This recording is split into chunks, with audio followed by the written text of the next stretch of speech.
Welcome to Sip of Cinema, the only podcast that exists solely to move the plot forward. I'm Alex. I'm Andres. And Happy New Year! Happy New Year! Almost, vaguely, almost kind of. New Year's. Well, it's a couple days before New Year's, but regardless, we are sipping some wonderful bottom shelf champagne. So I love that for me. How about you? Dude, bubbly is bubbly. Yeah, it sure is. Can we get a little cheers and try not to spill like we did literally 10 seconds ago? Well, you didn't have to expose us. We did. We can't drink for shit. So yeah, drink has nothing to do with the subject matter.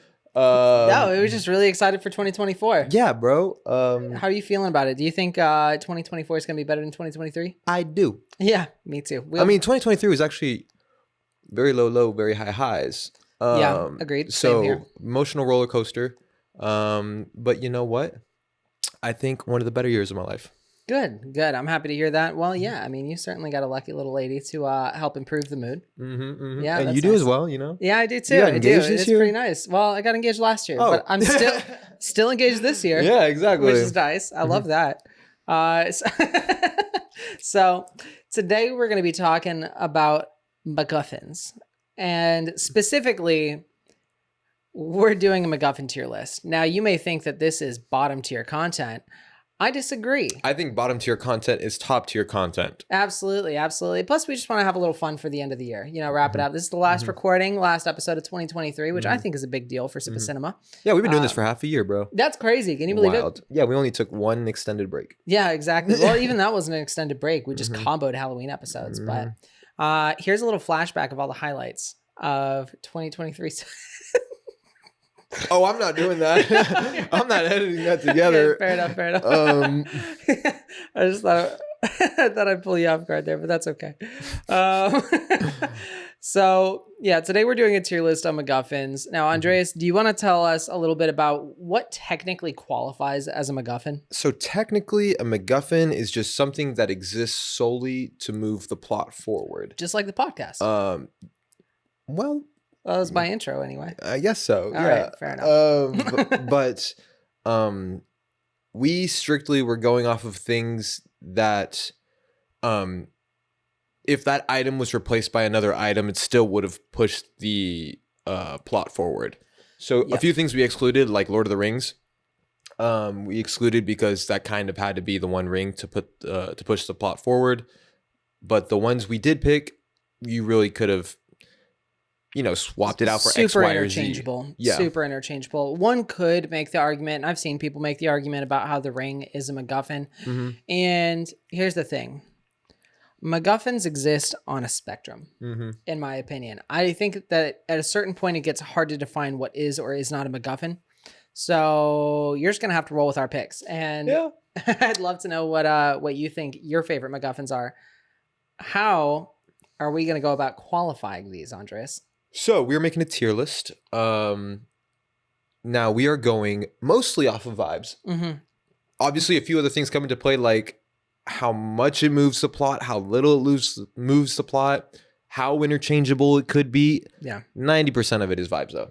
Yeah, no, it's very vibes-based episode. So that's why we're just having some champagne, why we're just kind of hanging out, wishing everybody a new year. And with that being said, I'm feeling like I'm ready to dive into it. How about you? Yeah. You want to introduce the first film, the first MacGuffin? Yeah. So the first movie we're going to be rating MacGuffins over, or tier listing, I guess I should say, is Avatar, specifically Unobtainium. It's not obtainable. It's simply not obtainable. And I could not think of a more MacGuffin named MacGuffin. I mean, for it to be a MacGuffin, it has to exist solely to move the plot forward, which means people are chasing after it. People want this thing. And you basically just build a movie off of that. You named it something that can't be made. So you're just like, James Cameron is really rooting to make it through like Avatar 7, 8, 9. I don't think they're ever obtaining it. Oh, no. That's why he named it what he named it. Yeah, I don't think they're ever going to get there. I will say, no one has the sauce like James Cameron. He can be an asshole, kind of, Yeah. But he makes bangers. No one has the sauce like him. I love his interviews. So if he wants to name something unobtainium and make it not obtainable, who am I to disagree with him? The name did factor into where I placed it on the tier list. Yeah, so me too. Quite frankly, personally, I'm gonna give reasons, and then I'm gonna let you know where I'm placing it. Okay, word. So I think that not only does unobtainium almost never show up on film, it's basically not even really talked about that much. I mean, it exists to get the conflict going, and then it just kind of disappears. In that way, it does serve as a MacGuffin, but not a fun one. You know, like I like the ones that are fun, or at the very least, pull a little bit more emotion. This is really just like, hey, we're here because of this, and now we're both sides are mad about it. So I'm putting it at a C. That's very valid. Before we made the list of movies we're going to put on this, I forgot unobtainium was a thing. So I'm also making it a C. Okay, fair enough. So we agreed right away. Right away. Cheers. Cheers to that. Cheers to that. But yeah, I mean, you could have picked any natural resource. Yeah. And just put it in there that humans wanted to steal. It could have just been that Earth's atmosphere was going to shit, and people needed to come to the planet to do that. It could have just been anything. And for the fact that you forgot what the MacGuffin actually was in this movie, what it was called and what it does, I think makes it C-list material. Originally, I was going to make it a B until I realized I didn't remember it. Then I pushed it to a C. Yeah, I think that's fair. I didn't make it a D because I think that's mean. I don't like making things a D. But I think we agree C is very fair. I think C is super fair. All right. We're not, and to be fair, right? Let's make this clear. We're not saying Avatar is a C movie outright. That's not explicitly what this is, right? We're ranking the MacGuffins specifically, not the movies. So, get mad at us later. Moving on. Yeah, we just jetting through this. Yeah, we are jetting through this. Well, we got several movies to get through, Andres. We do. We have 15 at least, maybe more. Well, let's not scare the audience. Well, they see the runtime. They do see the runtime. So the next one that we're going to be talking about, actually, I'm going to let you pick. Which one do you want to talk about next? Okay. I want to pick one of my favorites, the Maltese Falcon from the Maltese Falcon. I love the Maltese Falcon from the Maltese Falcon. Dude. So out the gates, I'm going to say I only put a very select few at this tier, but I put this at S tier. I also did. Okay, A, movie named after it, bro. Yeah. It could not be more iconic. Also, the movie is just dripping with sauce. I said James Cameron has the sauce. This movie has the sauce. Yeah, Humphrey Bogart has some motherfucking sauce in this. He's just a slick talking. He won't put up with nothing PI. He's so cool. He's so cool. Incredibly cool. He could sauce over anybody. He'll never give a damn, but he will give up a dame. And that was my review on Letterboxd. I thought it was clever wordplay. Dude, there's so many little one-liners and things I love in this film. Yeah. Or just that scene where he's trying to hold him up, you know? Yeah. And stops holding him up and then holds him up again. Bro, he's just so clever. He doesn't give a damn about a gun being in front of him. And anyways, we're talking about the actual Maltese Falcon. That in itself, I thought, I don't know, it's just kind of the iconic MacGuffin. Mm-hmm. It's like what MacGuffins aim to be. Mm-hmm. Yeah. And it could have been any item. Yeah. Just of worth. But Maltese Falcon sounds cool. It does sound It looks cool. Yeah. So I'm glad it's that. Yeah. And we actually do get a look at it. Well, I guess we don't get a look at the real one, technically. Why you gotta spoil the movie? Dog, I'm fine with spoiling movies that came out 80 years ago. Some people haven't gotten around to it yet. That's on them, brother. That's on them. But S tier for sure for the Maltese Falcon. Absolutely. That is like the quintessential MacGuffin. So it has to be up there in my opinion. Mm-hmm. Do you want to just go to our other Humphrey Bogart movie now next? Yeah, actually, I think that would be great. Okay, so other one we have on the list, Casablanca, The Letters of Transit. Uh-huh. Okay, what did you put this at? Also, side note, I'm just curious to hear what you thought of these two movies, because you did like a bit of a double feature, and I want to know how that treated you. Yeah, well, it did treat me well, and they came out one year after another. Mm-hmm. A lot of the same actors across both movies. And I mean, I'm just a sucker for some Humphrey Bogart now. I mean, he's so cool. He's so cool. He's so sick in Casablanca too. Like completely different character, but the same air about him, you know? Mm-hmm. And so I thought it was really cool. I loved going back and doing a double feature like that. it was really cool. I've done this enough with you, and I was telling you this a little bit earlier, that I'm really starting to become familiar and recognize a lot of the characters from these, the actors from these 30s and 40s movies, which is really fun. But these two back to back are they're just cool. I'm having a hard time putting it in better words. Whenever someone asks me why I like Humphrey Bogart or why I like one of his movies, I just say he's cool. He is cool. He is cool. And I'll tell you what, one of the things that makes him so cool is the fact that he has that kind of debonair sort of quality to him. But unlike a movie, which I think we've decided we're not going to be doing this about, but we did watch Octopussy, there's a significant lack of assaults or harassment. Like he's sexy, and he knows how to be sexy in like the kind of 40s way, but and like smooth talk women, but without harassing them or being weird. Like he has that classic kind of macho man appeal to him without even really being a big guy. I mean, he's not like muscular or anything like that. He's just suave. He's just cool. He's just cool. That's what I got to say about it, quite frankly. So with all that Humphrey Bogart dialogue said, what did you actually rate Casablanca as far as the letters of transit being a MacGuffin? Yeah, the letters of transit as a MacGuffin, I thought was not as cool as the Maltese Falcon.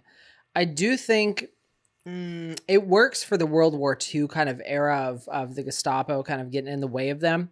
So it really kind of fits there. You're trying to get away from Nazis. It's really the only way to get away from Nazis. So I guess I put this at A. I didn't think it was S. I didn't think it was bad either. I thought it was a good MacGuffin, but not great. So something I kept in mind when rating these was how much it impacted the film. Now, the letters of transit, like if you were to like just tell someone what a MacGuffin is and then say, okay, what are a few movies that you can think of that have one? I don't think a lot of people would say Casablanca right away. No, because I this certainly is didn't. a more subtle one. Yes, it's a big point of the film, but once you get caught up in the romance and all the other aspects of the film, I feel like it doesn't really sweep you forward as much. It's a romance story that just happens to be around World War II. Yeah. You know. They'll always have Paris. They will always have Paris. But so I don't think it's an S either. I feel dirty putting it at B or below. I have a lot of bias. Okay. I love this movie. Yes, you do. Yes, you do. You should see this man's Letterboxd reviews of this movie. They'll always have Paris. They just will. They just will. But so I have this also. I debated between A and B. I went with A. Okay. There is, like I said, a lot of bias because of my affection for this film. Sure. You could probably talk me down to B, but I'm saying A. Okay. Fair enough. So we settle on A. We are real lockstep about this. I was expecting a little bit more back and forth, but okay. So pick one that you think we'll debate about. Okay. Milton Stapler in Office Space. You want to go first, or do you want? Go first? Yeah. I'm gonna go first. Okay. I'm gonna take that advantage. So I think that Milton Stapler. This could be controversial. For those who don't know, right? Office Space, phenomenal early 2000s comedy that still holds up. Is it early 2000s or is it late 90s? It's like... I think it's late 90s, no? No, it's early 2000s. We'll call it even at 99. Oh, all right. So it's so representative of office culture. It's why it's called Office Space. And Milton Stapler... he can't find it, and it winds up being the reason that the office that everybody hates so much he burns it down because he can't find this stapler. It is the core essence of Milton. He will not be denied his stapler. I got to put it in A. Oh. It may be a little bit in the background, but it is such a point of... it offers so much humor. It is such a big part of what I think comes across as the little things wear you down when you're in corporate culture. It just adds up over time and over time and over time, and it wears you down. And that is what Milton is experiencing. And he is really the embodiment of what gets crushed under corporate culture. And this stapler is the last straw before he retaliates. And he winds up living it up big on an island. Gotta put it in an A. Yeah, so I put it at C. Okay. So this is the first time I watched this movie for this episode. That's crazy to me. And I was watching with Mariah. Yeah. And while I was watching it, I realized I forgot what the MacGuffin was. Yeah. Until the end of the film. That's fair. Building burns down, you get it. You're like, oh, it's the stapler. Right. But I feel like it doesn't have the impact until the end of the film, really. Obviously, yeah, he has his little bits where he's like, oh, I keep moving my desk. Oh, my stapler. He takes the stapler back, yada, yada, yada. Building burns down.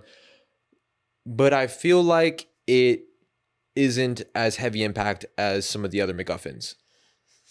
I mean, that's fair. I mean, you're talking to somebody who grew up on Office Space, right? Mm-hmm. I've seen this movie about as many times as I've seen Spaceballs. So love these types of comedies. And what are you gonna do? Except we got to average it out. It comes to a B. I mean, I guess. Nope, those are the rules. We literally agreed to it right before we started recording. So grumble all you want. Whatever. We'll say B. It's going in the B. It's going in the B. But feel free to propose the next film. The next film, looking at the list, I'm going to say The Rug from The Big Lebowski. Such an iconic one. I just felt like going for another comedy would be My intro was almost going to be the only podcast that really pulls the room together. But I figured I'd save that for another one. Yeah. Wasn't as on the nose as what you did Exactly. So I put this at an A. Okay. I feel like I could be swayed to an S or swayed to a B. Yeah. So A's pretty, I would say in the middle.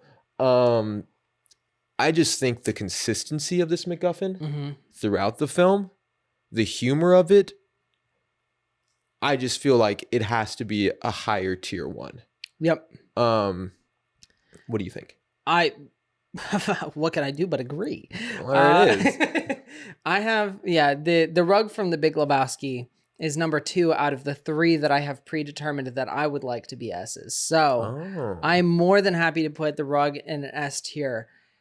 And I think it's got to come down to yes, it's the vibes, obviously. The vibes are very important. Who doesn't love a rug that pulls the room together? But to be so in love with this rug, it pulls the room together so much. This man is willing to borderline torment himself in pursuit of it again.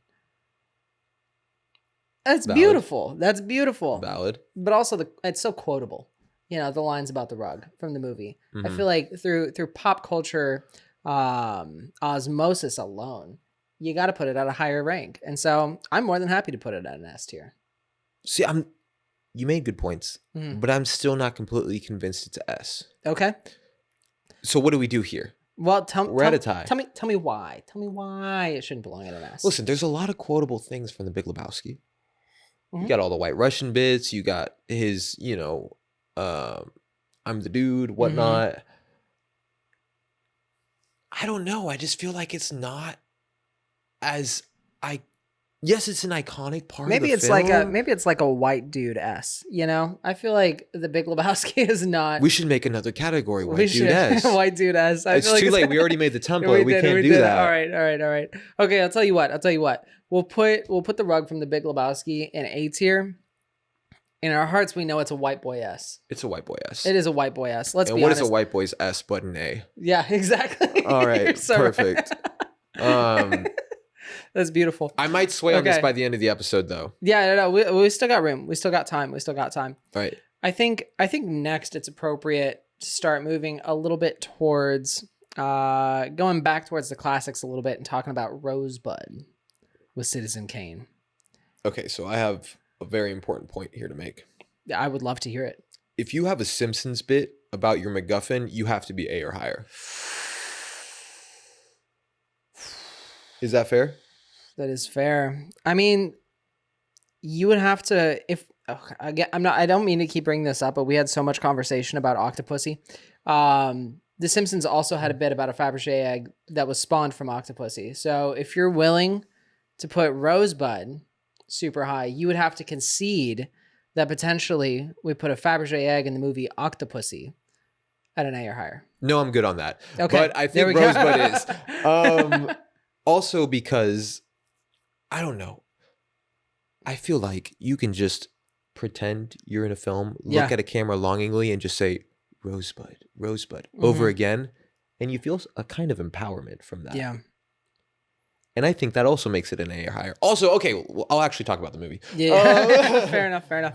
You go this whole film, I feel like it's safe to say you don't know it's a MacGuffin until the end of the film, really, which contradicts what I said earlier about having weight throughout the film. But I'm going to disregard that because it's Citizen Kane. Yeah. Okay, fair enough. Nothing I'm going to say in this episode is going to line up at all. No. I have no rules. We went into this knowing we were going to be inconsistent. I just think the weight of you realizing at the end that Rosebud is the... Oh, I don't want to spoil the movie. Yeah, spoiler alert. I'm not going to... Okay, just... realizing what Rosebud is at the end of the film, I feel like has an impact that most other MacGuffins on this list don't have, even though it's not a consistent MacGuffin throughout the film until the end. So I believe for that reason alone, it has to be A or higher. I don't think it's S. Citizen Kane is an S movie. Rosebud is not an S MacGuffin. I want to put it at A. See, I really kind of want to put it at B, quite frankly, because it is... So if the point of a MacGuffin is to trigger the plot and move the plot forward, that only really counts in Citizen Kane from the perspective of, say, the narrator, as opposed to like the actual story. Rosebud is not relevant to almost the entire plot of Citizen Kane. It only retroactively makes you reconsider your opinions on the main character. And for that reason, I just don't think that you like hear Rosebud, but quite frankly, as someone who watched Citizen Kane this year for the first time, I knew that Rosebud was supposed to be a part of the movie, forgot about it a vast majority of the time. I did not think about it. Quite frankly, I had to remind myself where I had seen Rosebud, or like, no, I didn't. I saw the end and I saw the sled, Oh my, I worked so hard not to spoil the movie, bro. I know. But I don't. Is it iconic and quotable? Absolutely. Does it have a big impact on your opinion of the main character at the end of the film? Yes. Does it really matter throughout the vast majority of the viewing experience? No. So you're saying B? I'm saying B because I think it has a lot of pros and, quite frankly, some pretty heavy cons. All right. Well, you know what? I conceded to you on the last one. Okay. No, you conceded to me on the last one. I was going to say. Let the record show. You conceded to me. Yep. No one forget that. Yep. So I will concede to you on this one. Beautiful. I'll put this at B if we put Big Lebowski at A. Okay. Beautiful. Deal. Yeah, there we go. Now that we've agreed on everything we've agreed upon, right? This tier list is looking pretty okay with it. Bless you. I think it would be a great time to dive into one of the greatest producers of MacGuffins of all time, Indiana Jones. So yes, every Indiana Jones movie has a MacGuffin. Every single one. And it's in the title. And it's beautiful. It's beautiful every time. But, well, not every single time. But we picked one in particular, Indiana Jones movie, to represent. And we chose Raiders of the Lost Ark. Reasoning behind being? So, I mean, it's the most iconic Indiana Jones film. Absolutely. The best Indiana Jones film. And I think the most iconic MacGuffin from any Indiana Jones film. Agreed. Indiana Jones film. So things I took into consideration when rating this. A, how it compares to other Indiana Jones MacGuffins, which really is irrelevant to the list itself, but it mattered to me. Yeah. Fair. The weight of the Ark of the Covenant versus any other historical item that it could have been. 0 weight. Yeah. But cool factor through the roof. Yeah, absolutely. Cool factor, very important for the vibes. No, 100%. I mean, it's a vibes-based episode. So I think based on cool factor alone and the melting face scene at the end of the film, it is a travesty to say anything below A or B. I can be swayed either way, though. Oh, no. I'm going to have to disagree with you there, Bob. Oh, no. Not to pull a nice Office Space reference back up on you, yeah, but I am going to have to disagree with you there, Bob. My reasoning being, I find it incredibly dissatisfying for the MacGuffin to be found, utilized, kill whoever opens it, and then it's gone. But it moved the plot. Yeah, It served its purpose. In fact, it served its purpose so much. It was found. They used it. It killed people. It had a consequence. Yes. Every factor of the storyline there. However, we know how much of a badass Indiana Jones can be. We know how much of a badass his support can be. I'm familiar with his work, yes. Yes, he is.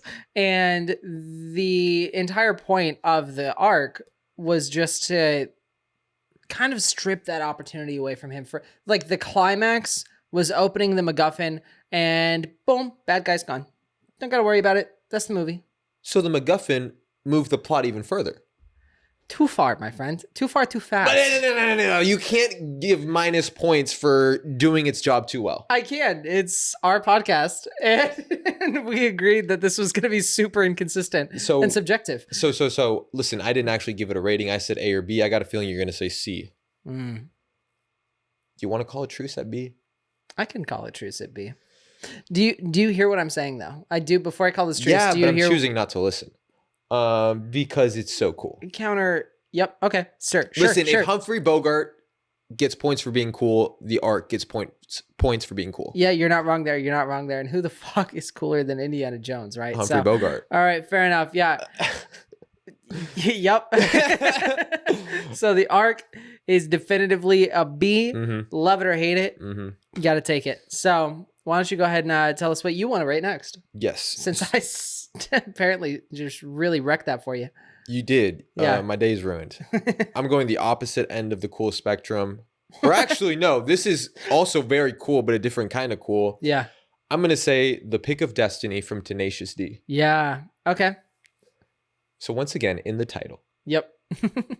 That gave Maltese Falcon points. That gave Raiders of the Lost Ark points for me, at least, not for you, apparently. It gave it points, but consistency. not enough. No. I think, once again, this has to be A or B. God, I'm spilling on myself. I'm trying to make a point here. I'm so sorry. I got shit painted in my beard. Forgive me. I don't. Okay. So I think A or B here because it's literally in the title of the film. It is very cool. Yep. Awesome battle at the end of the film over it. Yeah. Jack Black. That's a point. No, 100%. What do you think?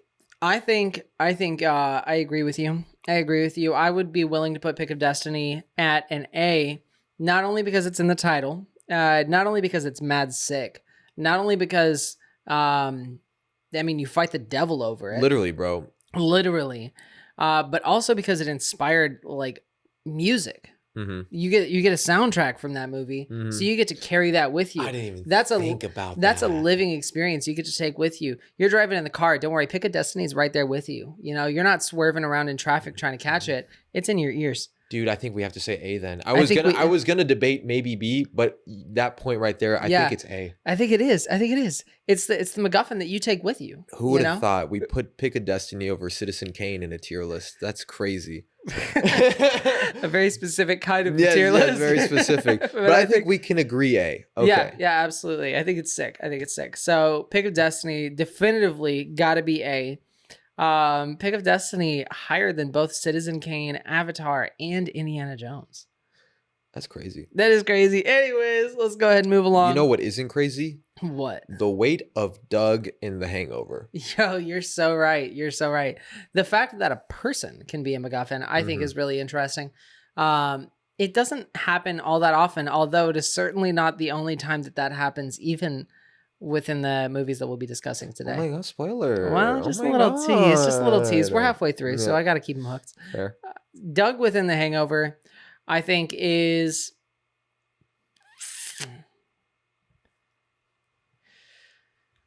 Is what? B quality material. Okay, I can't get upset at that. Yeah. I just really care about the guy. Well, we all care about him. He was on the roof for so long. He really was. He has to get to his wedding. I was worried about him. Well, okay, so I may be a little biased in this, but I'm pretty sure Doug is also the MacGuffin in Hangover 2. Yes. Now, Hangover 3, I haven't seen it. I don't It's know. a different one. I know well, that. It's you not learned Doug something. again. They learned their lesson. And maybe I'm pulling from outside factors here. Maybe I'm overstepping my bounds, but to use the same MacGuffin twice. Okay, whoa. I know we're reviewing. No. We're only talking about the first Hangover. Okay, You can't use that point. You can't use that point. Okay. It's fine. It's invalid. Fine. So removing that from the equation, I don't know. Doug isn't that cool. The rest of the guys are cool. That's why they're the focus of the movie. Married. Yeah. He's stuck on the roof. Yeah. I want him to get to his wedding. Yeah. He's absurdly tan now. Okay, so what do you think about that? Because clearly you're pretty passionate about this. Yeah, I think it's a B. Oh, you think? Okay. Very obviously a B. It's very obviously a B. Mm-hmm. What else are you gonna say about it? All right. Nothing. I was just worried about him. Yeah. No. I mean, we were worried about him. We were worried. And it about moves the plot Uh-huh. through worry. Mhm. You know who I wasn't worried about? Ryan and Saving Private Ryan. What are these segues? Yeah. Listen, man. Yeah. You're going across Now. a war front to tell a dude some bad news. Yeah. I mean, he's going home. That's good. Yeah. But some bad news? Yeah. Yeah. No, and the fact that I gotta be honest, I did not realize, because I also just watched Saving Private Ryan for the first time for this episode. Oh, really? Crazy episode to see Saving Private Ryan for, but Honestly, did not yeah. realize. Yeah, did not realize that Ryan was the guy at the beginning of the movie. They hint the MacGuffin at the beginning, and then immediately you're just shuffled with D-Day and murder. It's just, I mean, it's absurd. But I like Ryan. I like Ryan. He's all right. He's all right. He's all right. I mean, Yeah. I'd hang out with him maybe. Yeah. Okay. I will say though, the drama about all of the men together as they're getting ready to save Ryan, right? As they're Private Ryan, I should say. No, but Tom Hanks and the camaraderie with the rest of his you wouldn't call it a battalion. It's like this ragtag group kind of that was just put together for this mission. I don't know the names of groups. Yeah, fair enough. But I mean, they have a lot of really passionate, heated discussion about whether it's worth it to go after this one guy when so many people are dying in the course of the mission, and whether that means anything for the sake of them going home and for the mother at home that's worrying about all of her dead sons. And so I know I kind of flipped the mood a little bit, but I gotta be honest, I think Ryan deserves to be pretty high on this tier list.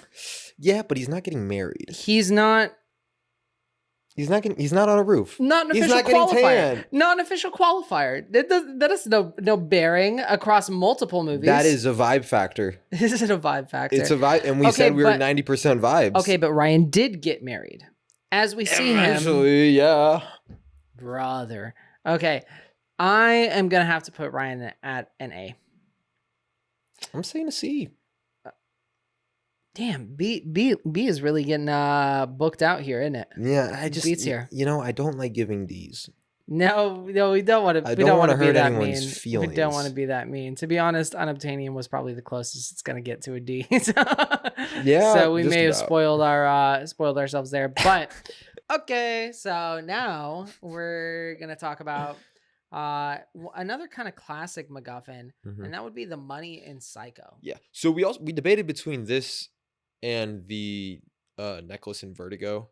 But I thought this was more recognizable. I feel like more people have seen Psycho. Yeah. It's the beginning of Bates. So a big thing that came into play for me here was the money isn't in a big part of the film. It's in the beginning. It's like the first quarter, maybe third. Third of the film, yeah. But after that, has no play in the film at all. Yeah. I think that comes into consideration. I mean, I don't know. The money is why it was a private investigator. It wasn't a cop, right? They didn't want to get the police involved. Why the private investigator went to the motel, and why Bates spoiler alert again for their movie that came out 60 years ago, but why Bates winds up getting caught. Why we wind up catching the twist and everything like that. It's a very very, very peak Hitchcock. But it's really just not what the movie's about. The money just gets people to the motel. Yes. Everything happens from there. It does not matter beyond that point. Nobody even talks about the money at the very end of the movie, quite frankly. No, it's not mentioned after X point or whatever. But I feel like it's a very effective MacGuffin. I feel also the fact that it just drops out. Mm-hmm.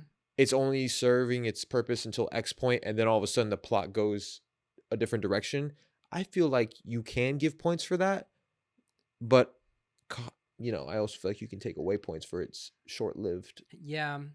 I mean, quite frankly, my opinion on it is that the movie would have been, the story behind the movie would not have been very much different had the movie started roughly 10 minutes later, and they had not given us that backstory, or they just, alluded to the backstory or something like that and hadn't actually shown it, in which case the money would have absolutely just been an afterthought and would hardly even be up for discussion as a MacGuffin. So, unfortunately, though, I think Psycho is great. I enjoy that watch. I got to put it kind of closer to C. B's getting too built out. B's getting really built out. But if Ryan made it to B. Ryan was great. There was so much.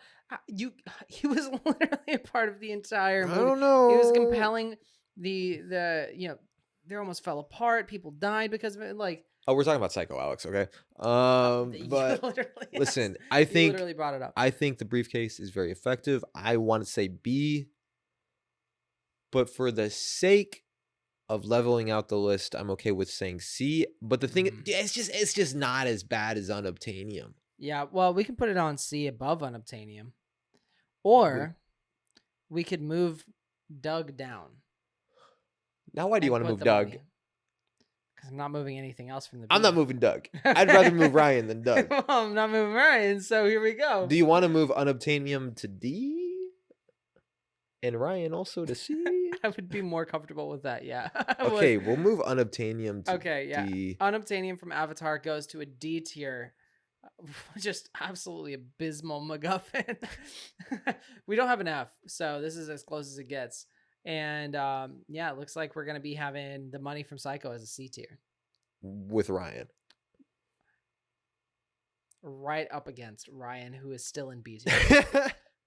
Okay, anyways, the money was in a briefcase, right? You know what else was a briefcase? The briefcase in Pulp Fiction. You're absolutely ridiculous. So Pulp Fiction, the briefcase. What do you think about that?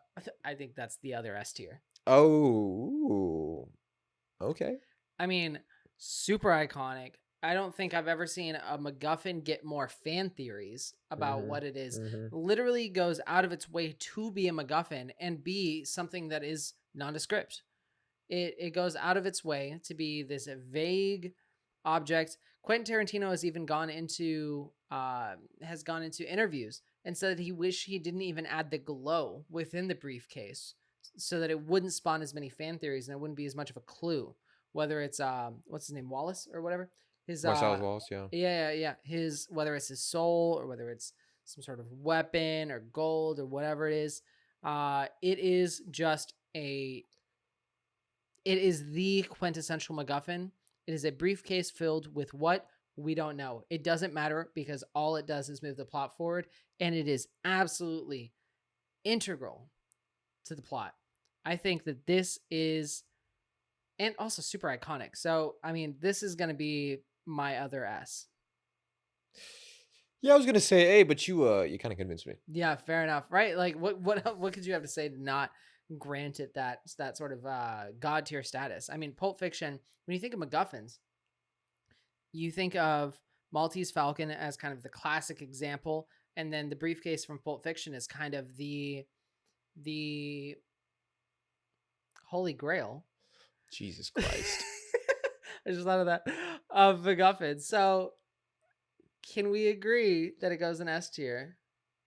Yeah, okay, that's fine. But you want to talk about Monty Python now? Do you want to talk about Monty Python? Oh my God. To be clear, the Holy Grail has been a MacGuffin across many movies, including Indiana Indiana Jones. Jones. Yeah.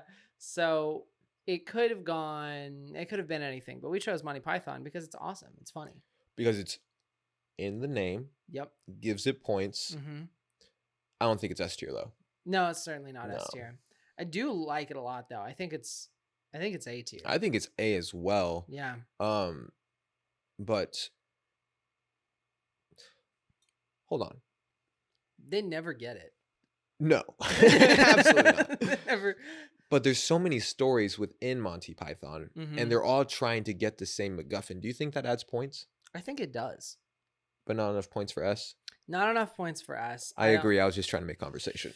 No, I mean, here's my opinion on that, right? Right, because everybody asked. They press play. They press play. The Holy Grail in Monty Python, I think, deserves to be an A tier because, yes, everybody is searching after it. It is the only reason that the movie exists, is that it is the thing to be desired, and it is in the name, and it is iconic just being a Holy Grail. We just chose Monty Python as the representative of it because I think it is the best representative of the Holy Grail being a MacGuffin. So I have to put it in A tier. I don't think it is quite as beautifully iconic as Maltese Falcon or the Pulp Fiction briefcase. And my only reason for saying that is that those are both very unique MacGuffins, whereas the Holy Grail has been done several other times. So yeah, that's a great. valid point. Yeah, I think I'm okay with A. Okay. I had 3 different movies in S tier before we started recording. I don't remember what they were. That's okay. I mean, my other S tier was going to be Big Lebowski. So, well, here we are. are. We only got 2 left, and there are a couple of big ones. So I want to save the biggest one for last. So I'm going to go ahead and move into the second to last, which would be the Death Star plans. Mm-hmm. The Death Star plans. Why do you think that this is MacGuffin? Because I'm more than happy to give my response too, but I'm curious. The whole reason they all meet each other is because they steal the Death Star plans. Vader comes onto their ship, trying to get them back. R2-D2 shot to Tatooine with the plans. That brings everyone together. Luke becomes a Jedi, yada, yada, yada. Death Star blows up because of the plans. It carries weight throughout the entire runtime of the film. The whole point of the film is they want to blow up the Death Star because of the plans. Yeah. I think this is an S tier. This is not S tier. No, it's absolutely not because S tier. Though it's consistent throughout the entire film, there's so much more going on that people aren't thinking about it. Yeah. And while the blowing up the Death Star is clearly the climax, spoiler alert, of the movie, it's not the climax for the characters, though. No, it's certainly not the climax for the characters. And, it is certainly the center mark of A New Hope. However, I don't think that it's, I don't know, it's just kind of like a piece in a greater play, as opposed to being the ultimate thing. Because at the end of the day, getting the plans for the Death Star and blowing it up just made them build a different Death Star. Exactly. Quite frankly, so that didn't have that hole. Exactly. So it could have been some sort of alien crystal that marked a laser that could destroy kill somebody dear to them. It could have been anything. That's why it's definitely a MacGuffin in my mind. But it's just it's a beautiful part in a play, but it's just a part in a play. Do you want to say A or B? I want to say, damn, feels really weird to say this, but I kind of want to go B. I was going to say A. You want to go A? Oh, it feels so dirty to put it in B. I'll say B. You'll say B? I'll say B. Okay, because I think this last one has to be an A, quite frankly. I don't think so. You don't think so? No. Interesting. Okay. So let's stop edging them, right? Let's get to it. Yeah, so last one, Infinity Stones from Avengers. I have a lot of bias here. Well, okay, so before we get into this, I do need to know, because we didn't actually clarify this ahead of time. Are we going to talk about the Infinity Stones from all of Marvel? I think just Infinity War. Frick. Okay. Oh, so you're bringing your grade down a little. Well, maybe. Justify yourself first. I don't think we can count the MacGuffin from several films because that's not consistent with the other ones. Also, there's different levels of impact in each film. Yeah, you're so right. It doesn't per se move the story along in End War or like films leading up to Infinity War, you know? Yeah. Endgame, by the way. Whatever. Okay. But I have a little bit of bias. I don't hide it. Yeah. I'm anti-Marvel. I'm anti-Disney, all that jazz. He I is a like film bro. superheroes. I don't like MCU. I'm not a film bro. Listen, film bro is not a consistent definition. No, it's not. Film bro is like dudes who think Christopher Nolan and Quentin Tarantino are the pinnacle of all film. Yeah, you're so right. Yeah, that is more film bro. But I'm not a Marvel guy. Yeah. I'm not an MCU guy. I think superheroes are cool, Yeah. but Disney is evil. Now, back to what we're actually talking about. The MacGuffin. The Infinity Stones, I feel like they're not a complete MacGuffin. Well, okay. Continue. Well, they're a MacGuffin, absolutely. Yeah. But they're a MacGuffin that has things helping them out. Yeah. That takes away points. So, here's the thing. I consider them to be... You could make this argument for pretty much anything, but here's the thing. You can make something can be a MacGuffin up until the point that it's not. Right? That's usually how things work, yeah. Well, yeah. Okay. But like, for instance, the rug in the Big Lebowski, always a MacGuffin. Yeah. Right? The Infinity Stones, they're a MacGuffin until the point that they're not, and like half the population gets wiped, right? Mm-hmm. At that point, another MacGuffin appears. But I think that the Infinity Stones have to be pretty high based off of, maybe this isn't a vibes-based ranking, but based on how iconic they are. I mean, you want to talk about popular MacGuffins? We've got the briefcase from Pulp Fiction in S, and we've got the Maltese Falcon in S. I'm not saying that I don't want to put these in S, but I would be hard-pressed not to say the Infinity Stones are pretty high on a tier list. And here's the thing. I'm not saying I feel great about it. I think we do have to consider pop culture impact. We absolutely do. I mean, that was almost exclusively my argument for Pulp Fiction, outside of the fact that it was like the most MacGuffin of all time. By pop culture impact, I mean, yeah, it is bigger than Unobtainium. You couldn't even remember the name of it. It is bigger than The Money from Psycho. It is bigger than Milton's Stapler. That's not that hard. Well, it's squarely in the middle of our tier list right now. So let's say you want to put it high A. I want to put it in A. The specific ranking within A is not that crucial to me. But you would be hard pressed to see me putting it lower than A based off of pop culture influence alone. Because here's the thing. Yes, we disagree with Marvel, with Disney, with a lot of the practices they do. However, leading up to Endgame and the Infinity Stones and the role that they played, that was basically all that kept theaters open for the past couple of years. Yeah, I'll give it a B. We can call it even a B. High B.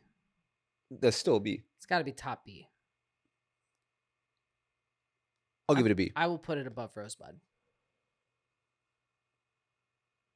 I don't like this episode, Alex. Rosebud did not keep theaters open through a pandemic. The Infinity Stones did. No, that was before the pandemic. What? Endgame came out in 2019.